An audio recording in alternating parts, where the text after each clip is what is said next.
So to get us started on day 3, we turn to this really important theme, as I say, of leadership, culture and diversity. And it's my great pleasure to introduce the very first session, which is looking at leadership essentials, which will be introduced and led by Chris DeRose, who's head of Global Consumer Leadership Advisory Services at Stuart. And Chris will be presenting the key thinking around leadership essentials, but we'll also be interviewing, and there'll be extracts from interviews with Jaume Miguel, who is the chairman and CEO of Tendam, Christina Scocci, who is the CEO for Kiko Milan, and Steve Evers, who is CEO for Intersport. So it promises to be a great session. Over to you, Chris. Hello, my name is Chris DeRose, and on behalf of my colleagues at Stuart, it's a real pleasure to be with you today and a privilege to take part in this year's World Retail Congress. I'm coming from Chicago in the United States, where I have responsibility for our leadership advisory services for our consumer practice. We're really excited to share with you today some of the key themes that have emerged as we've advised leaders throughout the pandemic. Using excerpts of interviews that we conducted with retail leaders, mostly by my colleague, Sally Elliott, the co-leader of Stuart's retail practice, we'll introduce you to our CEO panelists and address 2 important questions. First, what have leaders done to successfully adapt to the crisis? And second, what will enable organizations to elevate their performance as the industry continues to recover and revitalize? We'd like to start with the simple but we think important observation that the fundamentals of leadership are even more critical during crisis. Our view of leadership, as we'll share with you on the slide, starts with the fundamental premise that leaders must address the market context in which they operate in order to drive outcomes. And they do this by creating clarity, alignment, and vitality within their organizations. But it leads to some fundamental questions. How do we create clarity when we're drowning in ambiguity right now? How do we align our teams with agility as we try to adjust our business models? And perhaps most important, how do we keep our teams and ourselves energized and inspired through the really complex challenges that we're facing? Starting with context, we all know the retail sector has been permanently altered by the exceptional pressures from COVID-19. While we're contending with extraordinary uncertainty, the need to protect the health and safety of our employees, our customers, retail leaders, all of you, have been called upon to address accelerated digitalization, critical social justice issues, and a fundamentally deepening financial crisis. Leaders are really challenged right now to navigate their organization's short-term survival while trying to plan for a future with a very broad range of scenarios. We're grappling with the dueling pressures of how we care for people while looking after the business, and at the same time, making really enormous demands on our people to work harder in some cases than ever before. We'll share with you some of the insights and experiences from our CEO panelists as we walk through each of these leadership elements: clarity, alignment, and vitality. And as we do so, we'd also emphasize that we're all learning our way to the future during this incredibly uncertain time. Starting with clarity, a critical theme that's emerged repeatedly has been that an organization's purpose, vision, and values have provided a guiding light through the haze of the crisis. The companies that took those very seriously, their purpose and values, before the pandemic, by weaving them into the fabric of how they operated, were able to return to those as touchstones, and it enabled them to focus resources and really guide decisive action. Christina Scocci, the CEO of cosmetics company Kiko, and Steve Evers, CEO of Intersport, for us captured this need to ground a crisis response in the context of the long-term vision. Well, the world has been changing at a very fast pace even before the COVID, especially the retail world. Now, of course, with COVID, everything has become faster and more difficult. But I think that in this context, what we need more than anything is strong values and strong people. If you have got strong, clear values, if you know what you stand for, and if you have got strong, resilient, motivated people, then you can face almost everything. Because then together as a team, you understand the new reality, you assess the landscape, you change your strategies, your plan, you react, and you try to make the most out of a challenging situation. So at the end, it comes down to values and people. During those meetings, I try to be consistent in my messages, in my core messages, that we basically should keep on challenging everything we do or have done in a certain way. And we already needed to adapt before COVID, and COVID has merely increased the sense of urgency to accelerate that process, I guess. Obviously, everyone has been focused on survival, liquidity, short term, but I kept repeating that our long-term goals and objectives will always remain the same. And it's still our vision to be the most loved sporting goods destination for both consumers and industry. And it is still our mission to serve local sports enthusiasts. And our core values, they also remain the same. Another common theme that we found for building organizational clarity has been much more frequent communication with increased transparency and more direct contact between senior leaders and all levels of the organization. Jelmer Mikkel, the CEO of Tandem, stressed the importance of transparency to us. Hani Weiss, the CEO of Magidel, provided an example of new business mechanisms that really enabled his organization to have top to bottom communication with no filters. And we have been quite transparent, and I will say we have tried to be very proactive in our communication. I think it's normal that people has doubts. It's normal that people has questions. It's normal that people has a certain level of uncomfort. And if we can help to pass this period in the best way, providing guidance and transparency, I think it's much better. And this is what we have tried to do.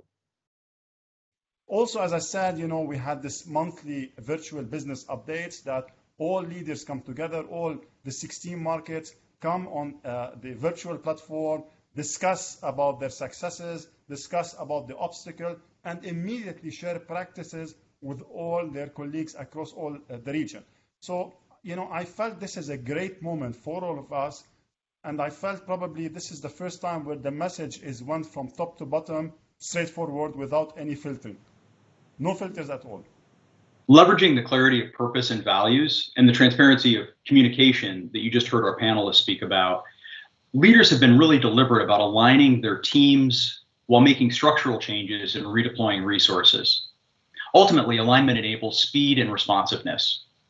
For Christina Skocchia, alignment started at the top with a leader's recognition of their duty during extraordinary times. Here's how she spoke with her team about this tremendous responsibility. Look, I think we have got rights and duties, and usually we all focus on our rights. Under normal circumstances, we do have the right, for example, to a good work-life balance. We do have the right to a good financial reward. But then a tough crisis like COVID comes along, and we all need to remember that on top of rights, we do have duties. And if you are a leader, you need to remember that you have got more duties than rights, because you chose to be a leader. You work hard to become a leader. And now you have the duty to take care of your people, to make sure you protect them. And you have got the duty to ensure the companies are financially solid enough to face the storm. Otherwise we run the risk thousands of jobs may disappear overnight. And look, nurses and doctors have got the duty to save lives, and they work as hard as they possibly can to save lives. We as managers, we as leaders, we do have the duty to save as many jobs as possible. And I find it extremely rewarding, because a job is much more than money. A job is self-confidence. A job is fulfillment. A job is dignity. So we all need to fight as hard as we possibly can to protect our people and save as many jobs as possible. Tandem's Jelmer Mikkel also noted the importance of engaging teams throughout the organization in critical decisions and using that as a way to reinforce alignment. Hani Weiss shared an excellent example with us of how his organization nimbly redeployed people, but they did it in a way that responded to the short-term needs while building the desired long-term employee capabilities. One element was make the team to really understand the situation. and share the decisions that need to be taken. So this was a time for teams to be really close. And we have to be, if in business it's important, alignment. In that period of time, alignment is even more important. I mean, we have to take decisions like in 2.5 weeks time. We make temporary regulations for around 9,000 people. We took the social decisions on time. We move and we cut buying at a level of 45% without complaining from the supplier side. So we're able to find solutions with them. You cannot do this in 2 weeks and a half if the team is not sharing in total your decision and your vision. And it's not just about communicating with the senior team, also with the second level. And I think it's a period of time that myself, we have been more in teams with people, 40 people, 100 people, I mean, sharing the vision and sharing the decisions and being open to answer the questions, at least the questions that I could have an answer. If there's questions with an answer, then saying no answer, that's a difficult one. And the second one is not to forget that after confinement, it will be one day that the stores will open. And if it's complex to close the stores, and if it's complex to protect the business, it's even more complex to open the stores again. So we had a big project that we call Project Sunny Day, that was the day one where the stores will be opening again. No? And this has impact everywhere in the business. And I think this has worked quite well. And also helping people not to forget that after a tough 2020, it will be a 2021. And the company needs to be even stronger after that. Now, as a physical store operation, were disrupted.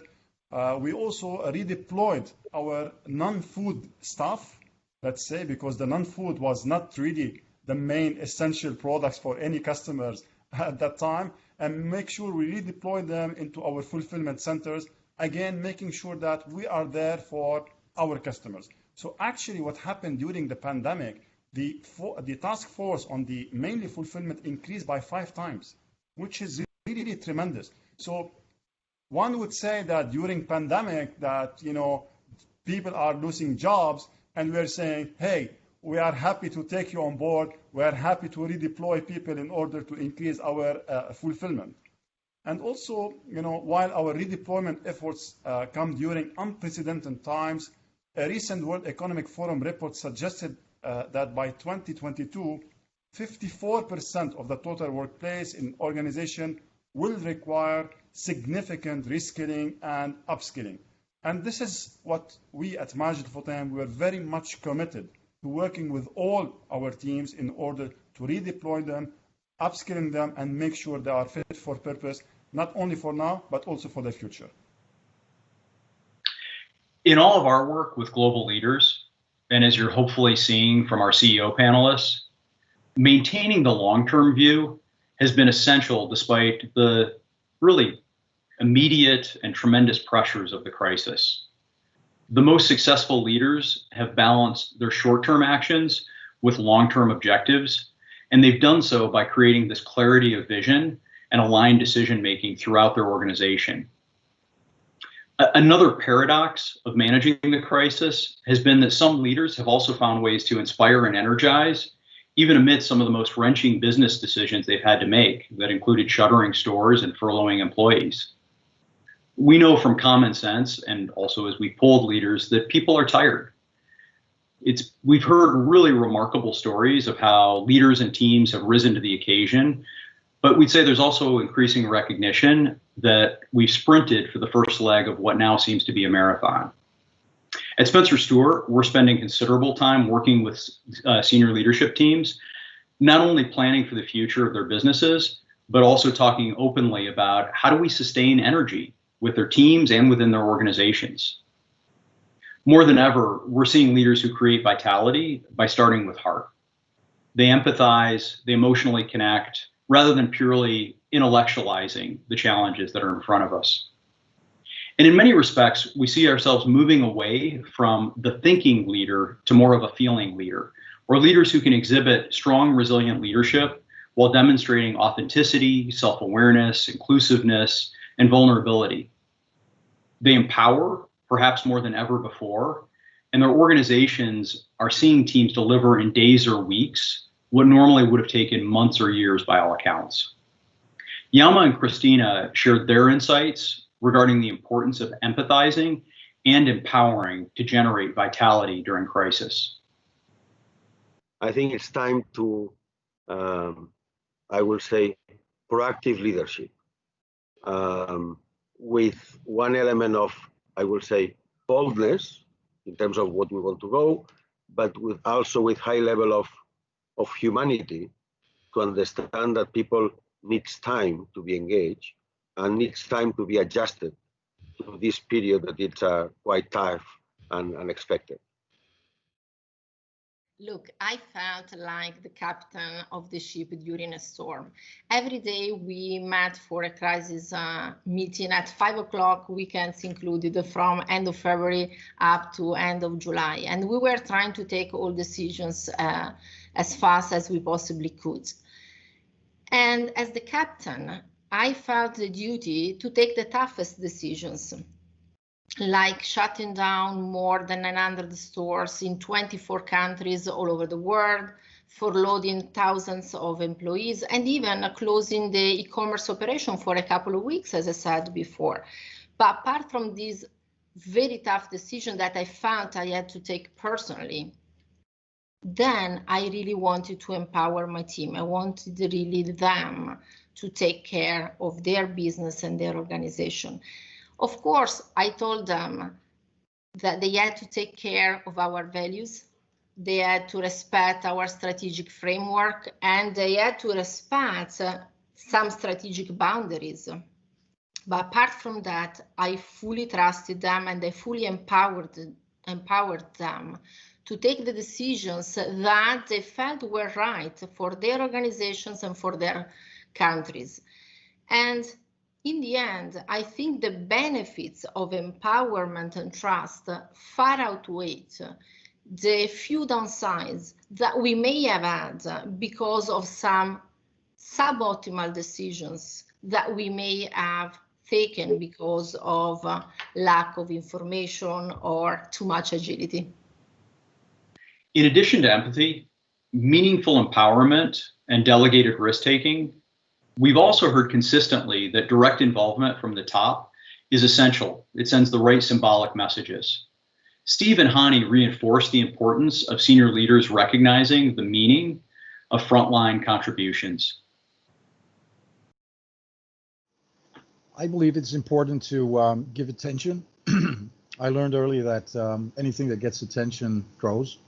So creating many moments to interact as a collective and individual to keep everyone informed. And I believe it's also good to be to show some vulnerability sometimes. I learned that's good to do.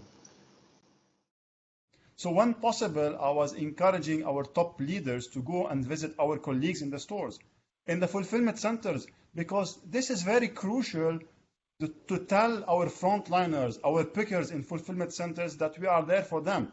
And they are not only at the front line and we are, just working from home or from anywhere else. So I was really encouraging all our top leaders to go and visit our colleagues in store and in fulfillment centers, but not only that, to motivate them to celebrate success and to tell them how important is their role during this pandemic. As you heard from our panelists, leading successfully through crisis has been an exercise in finding balance, being clear about purpose and long-term vision while acknowledging that the short term is uncertain, fostering alignment by making short-term moves, many that have been truly difficult and painful, but doing so with an eye toward positioning the business for the future. And in order to fuel organizational vitality, the need to create space for emotion, empathy, and vulnerability so that employees come with you on this journey.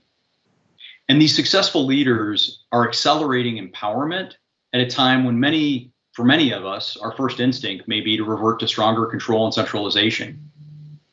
As we concluded, we also asked our CEO panelists what advice they might have for other retail leaders. And again, a clear but somewhat paradoxical message emerged. In short, and as you'll hear them say, as you contend with the immediate crisis, take action today that will reposition your business for the future.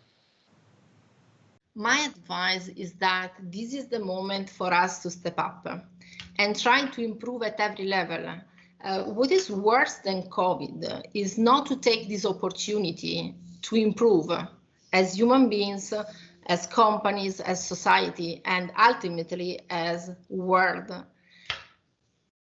We didn't choose for COVID to happen, but what we make out of it, this is completely in our hands, and we shouldn't waste the opportunity to come out of COVID better than before.